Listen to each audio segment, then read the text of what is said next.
Create a picture in your mind using all of your senses to connect to the audio. ஆடி திருநாளாகி அந்தமில்லாத கால வெள்ளத்தில் கற்பனை ஓடத்தில் ஏறி நம்முடன் சிறிது நேரம் பிரயாணம் செய்யுமாறு நேயர்களை அழைக்கிறோம்.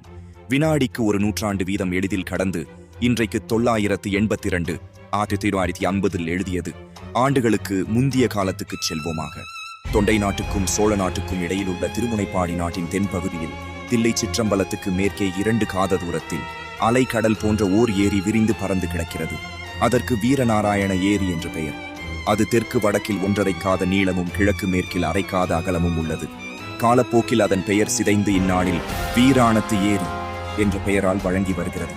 புது வெள்ளம் வந்து பாய்ந்து ஏரியில் நீர் நிரம்பி ததும்பி நிற்கும் ஆடி ஆவணி மாதங்களில் வீரநாராயண ஏரியை பார்ப்பவர் எவரும் நம்முடைய பழந்தமிழ்நாட்டு முன்னோர்கள் தங்கள் காலத்தில் சாதித்த அரும்பெரும் காரியங்களை குறித்து பெருமிதமும் பெருவியப்பும் கொள்ளாமல் இருக்க முடியாது. நம் மூதாதையர்கள் தங்களுடைய நலனுக்கும் தங்கள் காலத்திய மக்களின் நலனுக்கும் உரிய காரியங்களை மட்டுமா செய்தார்கள்? தாய்த் திருநாட்டில் தங்களுக்கு பிற்காலத்தில் வாழையடி வாழையாக வரப்போகும் ஆயிரங்கால சந்ததிகளுக்கும் நன்மை பயக்கும் மாபெரும் செயல்களை நிறைவேற்றிவிட்டு போனார்கள் அல்லவா? ஆடித்திங்கள் 18ஆம் நாள் முன் மாலை நேரத்தில் அலைக்கடல் போல் விரிந்து பறந்திருந்த வீரநாராயண ஏரிக்கரை மீது ஒரு வாலிப வீரன் குதிரை ஏறி பிரயாணம் செய்து கொண்டிருந்தான். அவன் தமிழகத்து வீர சரித்திரத்தில் புகழ்பெற்ற வாணர் குலத்தைச் சேர்ந்தவன். வல்லவரையன் வந்தியத்தேவன் என்பது அவன் பெயர். நெடுந்தூரம் பிரயாணம் செய்து அலுத்துக்களை திருந்த அவனுடைய குதிரை மெல்ல மெல்ல நடந்து சென்று கொண்டிருந்தது. அதை பற்றி அந்த இளம் வீரன் கவலைப்படவில்லை. அகண்டமான அவன் வீரநாராயண ஏரியின் தோற்றம் அவன் உள்ளத்தை அவ்வளவாக வசீகரித்திருந்தது. ஆடி 18ஆம் பெருக்கன்று சோழ நாட்டு நதிகளிலெல்லாம் வெள்ளம் இருகரையும் தொட்டுக்கொண்டு ஓடுவது வழக்கம்.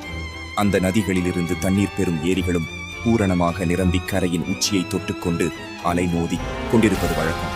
வடகாவேரி என்று பக்தர்களாலும் கொள்ளிடம் என்று பொதுமக்களாலும் வழங்கப்பட்ட நதியிலிருந்து வடவாற்றின் வழியாக தண்ணீர் வந்து வீரநாராயண ஏரியில் பாய்ந்து அதை ஒரு பொங்கும் கடலாக ஆக்கியிருந்தது. அந்த ஏரியின் 74 கணவாய்களின் வழியாகவும் தண்ணீர் குமுகுமுவென்று பாய்ந்து சுற்றுப்பக்கத்தில் நெடுந்தூரத்துக்கு நீர்வளத்தை அளித்துக் கொண்டிருந்தது. அந்த ஏரி தண்ணீரை கொண்டு கண்ணுக்கெட்டிய தூரம் கழனிகளில் உழவும் விரை தெளியும் நடவும் நடந்து கொண்டிருந்தன.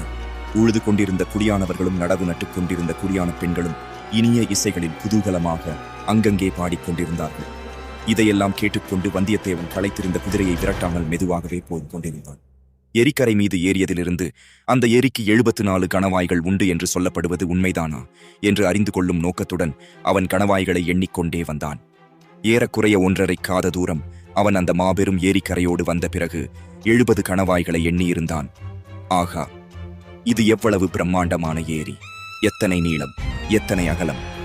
தொண்டை நாட்டில் பல்லவ பேரரசர்களின் காலத்தில் அமைத்த ஏரிகளையெல்லாம் இந்த ஏரிக்கு முன்னால் சிறிய குளங்குட்டைகள் என்றே சொல்ல தோன்றும் அல்லவா? வட காவேரியில் வீணாகச் சென்று கடலில் விழும் தண்ணீரை பயன்படுத்துவதற்காக மதுரை கொண்ட பராந்தகரின் புதல்வர் இளவரசர் இராஜாதித்தர் இந்த கடல் போன்ற ஏரியை அமைக்க வேண்டும் என்று எண்ணினாரே. எண்ணி அதை செயலிலும் நிறைவேற்றினாரே. அவர் எப்பேற்பட்ட அறிவாளியாயிருந்திருக்க வேண்டும்! வீர பாவுருஷத்திலே தான் அவருக்கு இணை வேறு யார்? தக்கோலத்தில் நடந்த போரில் தாமே முன்னணியில் யானை மீது ஏறிச் சென்று போராடினார் அல்லவா? போராடி பகைவர்களின் வேலை மார்பிலே தாங்கிக் கொண்டு உயிர் நீத்தார் அல்லவா? அதனால் யானை மேல் துஞ்சிய தேவர் என பெயர் பெற்று வீர சொர்க்கம் அடைந்தார் அல்லவா? இந்த சோழ குலத்து மன்னர்களே அதிசயமானவர்கள்தான். அவர்கள் வீரத்தில் எப்படியோ அப்படியே அறத்திலும் மிக்கவர்கள். அறத்தில் எப்படியோ அப்படியே தெய்வ பக்தியில் சிறந்தவர்கள். அத்தகைய சோழகுல மன்னர்களுடன் நட்புரிமை கொள்ளும் பேறு தனக்கு கிடைத்திருப்பது பற்றி நினைக்க நினைக்க வந்தியத்தேவனுடைய தோள்கள் பூரித்தன. மேற்கு திசையிலிருந்து விற்றென்று அடித்த காற்றினால் வீரநாராயண ஏரி தண்ணீர் அலைமோதிக்கொண்டு கரையை தாக்கியது போல் அவனுடைய உள்ளமும் பெருமிதத்தினால் பொங்கி ததும்பிற்று. இப்படியெல்லாம் எண்ணிக்கொண்டு வீரநாராயண ஏரிக்கரையின் தென்கோடிக்கு வந்தியத்தேவன் வந்து சேர்ந்தான். அங்கே வட காவேரியிலிருந்து பிரிந்து வந்த வடவாறு ஏரியில் வந்து சேரும் காட்சியை கண்டான். ஏரிக்கரையிலிருந்து சிறிது தூரம் வரையில் ஏரியின் உட்புறம் படுகையாக அமைந்திருந்தது. வெள்ளம் வந்து மோதும்போது கரைக்கு சேதம் உண்டாகாமல் இருக்கும் பொருட்டு அந்த படுகையில் கருவேல மரங்களையும் விழா மரங்களையும் நட்டு வளர்த்திருந்தார்கள். கரையோரமாக நாணல் அடர்த்தியாக வளர்ந்திருந்தது. தென்மேற்கு திசையிலிருந்து இருபுறமும் மரவரிசையுடன் வடவாற்றின் வெள்ளம் வந்து ஏரியில் கலக்கும் காட்சி சற்று தூரத்திலிருந்து பார்க்கும்போது அழகிய வர்ணக்கோலம் போட்டது போல் காணப்பட்டது. இந்த மனோகரமான தோற்றத்தின் இனிமையையும் குதூகலத்தையும் அதிகப்படுத்தும்படியான இன்னும் சில காட்சிகளை வந்தியத்தேவன் அங்கே கண்டான். அன்று 18ஆம் பெருக்கு திருநாள் அல்லவா? பக்கத்து கிராமங்களிலிருந்து தந்த நிற தென்னங்குருத்துகளால் சப்பரங்கள் கட்டி இழுத்துக்கொண்டு கும்பல் கும்பலாக மக்கள் அங்கே வந்து கொண்டிருந்தார்கள். ஆண்களும் பெண்களும் குழந்தைகளும் சில வயோதிகர்களும் கூட புதிய ஆடைகள் அணிந்து விதவிதமான அலங்காரங்கள் செய்து கொண்டு வந்திருந்தார்கள். பெண்களின் கூந்தல்களை தாழம்பூ, செவந்திப்பூ, மல்லிகை, முல்லை, இருவாட்சி, செண்பகம் முதலிய மலர்கள் கொத்து கொத்தாய் அலங்கரித்தன. கூட்டாஞ்சோறும் சித்திரான்னமும் எடுத்துக்கொண்டு பலர் குடும்பம் குடும்பமாக வந்திருந்தார்கள். சிலர் எரிக்கரையில் தண்ணீர் ஓரமாக நின்று கொண்டு சித்திரான்னம் முதலியவற்றை கமுகு மட்டைகளில் போட்டுக்கொண்டு உண்டார்கள். இன்னும் சில தைரியசாலிகள் சிறிது தூரம் தண்ணீரில் நடந்து சென்று வடவாற்றங்கரையை அடைந்து அங்கு நின்றபடி சாப்பிட்டார்கள். குழந்தைகள் சிலர் சாப்பிட்ட கமுகு மட்டைகளை கணவாய்களின் ஓரமாய் எரிய அந்த மட்டைகள் கணவாய்களின் வழியாக ஏரிக்கரைக்கு வெளியே விழுந்தடித்து ஓடி வருவதைக் கண்டு கைகொட்டி சிரித்தார்கள். ஆடவர்களில் சில பம்புக்காரர்கள் தங்கள் காதலிகளின் கூந்தல்களில் சூடியிருந்த மலர்களை அவர்கள் அறியாமல் எடுத்து கணவாய் ஓரத்தில் விட்டு ஏரிக்கரைக்கு மறுபக்கத்தில் அவை ஓடி வருவதைக் கண்டு மகிழ்ந்தார்கள். இதையெல்லாம் பார்த்து கொண்டு சிறிது நேரம் வல்லவரையன் அங்கேயே நின்று கொண்டிருந்தான். அங்கு நின்ற பெண்களில் இனிய குரலையுடைய சிலர் பாடுவதையும் காது கொடுத்து கேட்டான். அவர்கள் ஓடப்பாட்டும் வெள்ளப்பாட்டும் கும்மியும் சிந்தும் பாடினார்கள். வடவாறு பொங்கி வருது வந்து பாருங்கள் பள்ளியரே, வெள்ளாறு விரைந்து வருது வேடிக்கை பாருங்கள் தோழியரே, காவேரி புரண்டு வருது காண வாருங்கள் பாங்கியரே என்பன போன்ற வெள்ளப்பாட்டுக்கள் வந்தியத்தேவன் செவிகளில் இன்ப வெள்ளமாக பாய்ந்தன. வேறு சிலர் சோழ குல மன்னர்களின் வீர புகழை கூறும் பாடல்களை பாடினார்கள். 32 போர்களில் ஈடுபட்டு உடம்பில் 96 காயங்களை ஆபரணங்களாக பூண்டிருந்த விஜயாலய சோழனின் வீரத்தை சில பெண்கள் பாடினார்கள். அவனுடைய மகன் ஆதித்த சோழனுடைய வீரத்தை போற்றி அவன் காவேரி நதி உற்பத்தியாகும் இடத்திலிருந்து கடலில் சேரும் இடம் வரையில் 64 சிவாலயங்கள் எடுப்பித்ததை ஒரு பெண் அழகிய பாட்டாக பாடினாள். ஆதித்தனுடைய மகன் பராந்தக சோழ மகாராஜன் பாண்டியர்களையும் பல்லவர்களையும் சேரர்களையும் வென்று ஈழத்துக்கு படை அனுப்பி வெற்றி கொடி நாட்டிய மெய்க்கீர்த்தியை இன்னொரு பெண் உற்சாகம் ததும்ப பாடினாள். ஒவ்வொருத்தியும் பாடியபோது அவளை சுற்றிலும் பலர் நின்று கேட்டார்கள். அவ்வப்போது ஆ ஆ என்று கோஷித்து தங்கள் மகிழ்ச்சியை தெரிவித்துக் கொண்டார்கள். குதிரை மீது இருந்தவர்களே அவர்களுடைய பாடல்களை கேட்டுக்கொண்டிருந்த வந்தியத்தேவனை ஒரு மூதாட்டி கவனித்தாள். தம்பி, வெகு தூரம் வந்தாய் போலிருக்கிறது, களைத்திருக்கிறாய். குதிரை மீதிருந்து இறங்கி வந்து கொஞ்சம் கூட்டாஞ்சோறு சாப்பிடு என்றாள். உடனே பல ஈழ நங்கைகள் நம் வாலிப பிரயாணியை பார்த்தார்கள்.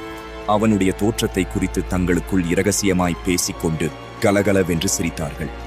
வந்தியத்தேவனை ஒரு பக்கம் வெட்கமும் இன்னொரு புறம் குதூகலமும் பிடுங்கித் தின்றன. அந்த மூதாட்டி சொற்படி இறங்கிச் சென்று அவள் தரும் உணவை சாப்பிடலாமா என்று ஒரு கணம் சிந்தித்தான்.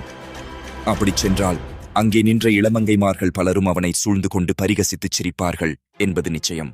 அதனால் என்ன, அத்தனை அழகிய பெண்களை ஒரே இடத்தில் காண்பது சுலபமான காரியமா? அவர்கள் தன்னை பரிகசித்துச் சிரித்தாலும் அந்த ஒலி தேவகானமாகவே இருக்கும். வந்தியத்தேவனின் யௌவனக் கண்களுக்கு அந்த எரிக்கரையில் நின்ற நங்கைகள் எல்லாரும் அரம்பைகளாகவும் மேனகைகளாகவுமே தோன்றினார்கள். ஆனால் அதே சமயத்தில் தென்மேற்கு திசையில் வடவாற்றின் நீரோட்டத்தில் தோன்றிய ஒரு காட்சி அவனை சிறிது தயங்கச் செய்தது. வெள்ளை பாய்கள் விரிக்கப்பட்ட 7-8 பெரிய ஓடங்கள் பெண் சிறகுகளை விரித்துக்கொண்டு நீரில் மிதந்து வரும் அன்னப் பட்சிகளைப் போல் மேலக்காற்றினால் உந்தப்பட்டு விரைந்து வந்து கொண்டிருந்தன. ஏரிக்கரையில் பல வகை களியாட்டங்களில் ஈடுபட்டிருந்த ஜனங்கள் அத்தனை பேரும் அந்த படகுகள் வரும் திசையையே ஆவலுடன் பார்க்கத் தொடங்கினார்கள். அந்த படகுகளிலே ஒரு படகு எல்லாவற்றுக்கும் முன்னதாக விரைந்து வந்து ஏரிக்கரை வடக்கு நோக்கி திரும்பும் மூலையை அடைந்தது. அந்த படகில் கூறிய பிரகாசமான வேல்களை ஏந்திய ஆஜானுபாகுவான வீரர்கள் பலர் இருந்தார்கள். அவர்களில் சிலர் ஏரிக்கரையில் குதித்திறங்கி அங்கே இருந்த ஜனங்களை பார்த்து போங்கள் போங்கள் என்று விரட்டினார்கள். அவர்கள் அதிகமாக விரட்டுவதற்கு இடம் வையாமல் ஜனங்களும் அவரவர்களுடைய பாத்திரங்கள் முதலியவற்றை எடுத்துக்கொண்டு விரைந்து கரையேறத் தொடங்கினார்கள். வந்தியத்தேவனுக்கு இது ஒன்றும் விளங்கவில்லை. இந்த வீரர்கள் யார்? பின்னால் வரும் பாய் விரித்த படகுகளில் யார் வருகிறார்கள்? எங்கிருந்து வருகிறார்கள்? ஒருவேளை அரச குடும்பத்தைச் சேர்ந்தவர்களாயிருப்பார்களோ? ஏரிக்கரையில் கையிலே கோல் பிடித்து நின்ற பெரியவர் ஒருவரை வல்லவரையன் அணுகினான். ஐயா, இந்த வீரர்கள் யாரைச் சேர்ந்தவர்கள்? அதோ பின்னால் வரும் அன்னக்கூட்டம் போன்ற ஓடங்கள் யாருடையவை? எதற்காக இவ்வீரர்கள் மக்களை விரட்டுகிறார்கள்? மக்களும் எதற்காக விரைகிறார்கள் என்று கேள்விகளை அடுக்கினான். தம்பி, உனக்கு தெரியவில்லையா? என்ன? அதோ அந்த படகுகளின் நடுப்படகில் ஒரு கொடி பறக்கிறதே, அதில் என்ன எழுதியிருக்கிறது பார் என்றார் பெரியவர். பனைமரம் போல் தோன்றுகிறது. பனைமரம்தான். பனைமரக் கொடி பழுவேட்டரையர் கொடி என்று உனக்கு தெரியாதா? மகாவீரர் பழுவேட்டரையரா வருகிறார் என்று வந்தியத்தேவன் திடுக்கிட்ட குரலில் கேட்டான். அப்படிதான் இருக்க வேண்டும். பனைமரக் கொடியை உயர்த்தி கொண்டு வேறு யார் வர முடியும் என்றார் பெரியவர். வல்லவரையனுடைய கண்கள் அளவிலா வியப்பினால் விரிந்து படகுகள் வந்த திசையை நோக்கின. பழுவேட்டரையரை பற்றி வல்லவரையன் எவ்வளவோ கேள்விப்பட்டிருந்தான். யார்தான் கேள்விப்படாமல் இருக்க முடியும்? தெற்கே ஈழ நாட்டிலிருந்து வடக்கே கலிங்க நாடு வரையில் அண்ணன் தம்பிகளான பெரிய பழுவேட்டரையர், சின்ன பழுவேட்டரையர் என்பவர்களுடைய பெயர்கள் பிரசித்தமாயிருந்தன. உறையூருக்கு பக்கத்தில் வடகாவேரியின் வடகரையில் உள்ள பழுவூர் அவர்களுடைய நகரம். விஜயாலய சோழன் காலத்திலிருந்து பழுவேட்டரையர் குலம் வீர புகழ் பெற்றிருந்தது.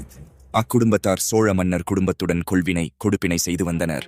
இது காரணமாகவும் அவர்களுடைய குலத்தொன்மை, வீரப்புகழ் இவை காரணமாகவும் பழுவேட்டரையர் குலம் அரச குலத்தின் சிறப்புகள் எல்லாம் பெற்றிருந்தது. தனியாக கொடி போட்டுக் கொள்ளும் உரிமையும் அக்குலத்துக்கு உண்டு. இப்போதுள்ள பழுவேட்டரையர் இருவரில் மூத்தவர் 24 போர்களில் ஈடுபட்டவர். அவருடைய காலத்தில் அவருக்கு இணையான வீரர் சோழ நாட்டில் யாருமில்லை என்று புகழ் பெற்றவர். இப்போது பிராயம் 50க்கு மேலாகிவிட்டபடியால் அவர் போர்க்களங்களுக்கு நேரில் செல்வதில்லை. ஆனால் சோழ நாட்டு அரசாங்கத்தில் மிக உன்னதமான பல பதவிகளை வகித்து வந்தார். அவர் சோழ சாம்ராஜ்யத்தின் தனாதிகாரி, தானியாதிகாரி. தன பண்டாரமும் தானிய பண்டாரம் அவருடைய அதிகாரத்தில் இருந்தன. அரசியலின் தேவைக்கு தகுந்தபடி இறை விதித்து வசூலிக்கும் அதிகாரம் அவரிடம் இருந்தது. எந்த சிற்றரசரையும், கோட்டத் தலைவரையும், பெரிய குடித்தனக்காரரையும் இவ்வாண்டு இவ்வளவு இறை தர வேண்டும் என்று கட்டளையிட்டு வசூலிக்கும் உரிமை அவருக்கு இருந்தது. ஆகவே சுந்தர சோழ மகாராஜாவுக்கு அடுத்தபடியாக சோழ சாம்ராஜ்யத்தில் இப்போது வலிமை மிக்கவர் பழுவேட்டரையர்தான்.